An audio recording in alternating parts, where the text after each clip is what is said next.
local assembly under the Public Order Act Section 5. So all left in the Kiti Bola and Masakunda la Mol Keta Mol Melancoela, Sede for us in the Kapomeko, Inspector Alasana Iba, all left in the before the court, Kapa introduced for his PIU officer, Melancoela, an inspector, Ataja the PIU office in Banjul, in Carnival, but he's a resident of Banjul. So according to him, he got an information from his commander, SAR, that is Superintendent SAR, that there were people that were legally or illegally gathered at Pira, and he given order to go and dispatch them. So then they bought their vehicle, and upon arrival at Pira building, they found young boys that were gathered with placards written, and they were chanting. So when he arrived, then SAR alighted from the vehicle and approached them that they were illegally occupying that place, or they are lawful assembled. And they responded that they were lawful assembled, and that was the push and pull, and he gave them order to arrest them, and they were arrested. So they were taken to Kairaba police station, and he said upon arrival they hand over to the station officer, and he made a statement. So during cross-examination with Lamin Dabo wanted him to understand whether he understands what is the role of Public Utility Authority, that's PURA. He said he didn't have better understanding of PURA, but what he understands, they are utility regulators. He asked him whether he knows the understanding what is a Public Order Act and what does the Public Order Act say. He said he didn't have an understanding of the Public Order Act, and the prosecution objected that that's a legal question and the witness cannot answer legal questions. And that was overruled by the presiding magistrate, Mr. Thomas.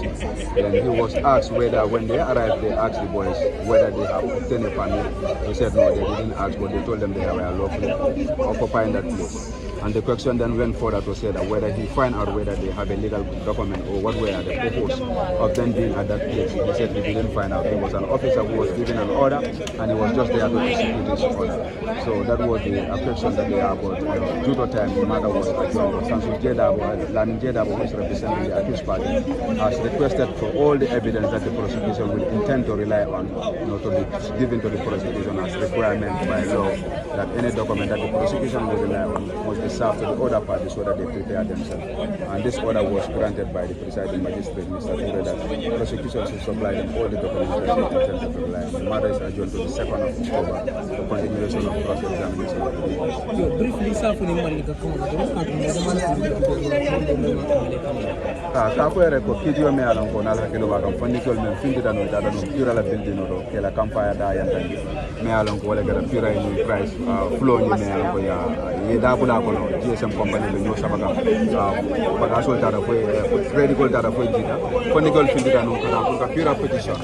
kabe findi dano police le mo da so police le ole na kiti la so ya sede follow le findi ni kiti ko nyala e ka fa me Alasana Iba me alon ko PIU officer le maji attaque at the Carnival, a resident of Banjul. Wala findi da kiti bu nyata no pour kala sede jarodi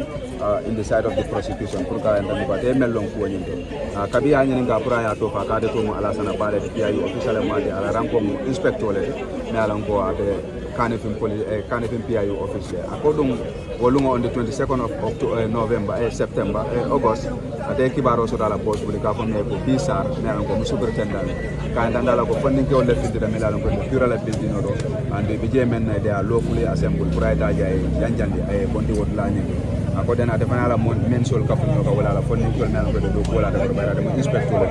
bula da piko ko ne da pura la building ko funding ko tra je me la ko kaytol be bula de safari bala safero la bara ko safero nya de malo min de safero mo bala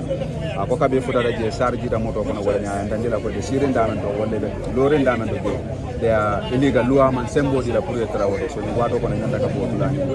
ko kabin sari ko ko sinya fula modol bi jewol ya jaade kan ndala ko loi e sembo de wiya lawfully assemble kan ndila ko tel bi jalle loi la silo la so ño saba sar na ko oda di pour yegal arrest dena da fanana la boy sol ci dawal nya moto ko ni funding gol mo de yede arrest Samba Kairaba police station kabe Samba Kairaba police station da kara mo de ñan kala statement odi a police wala je melan police station officer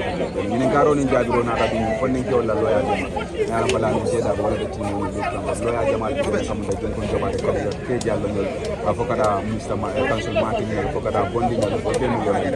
jeda bole ali ko ya ni ka follow ato mi meta to fa ka ndala te mo Alasana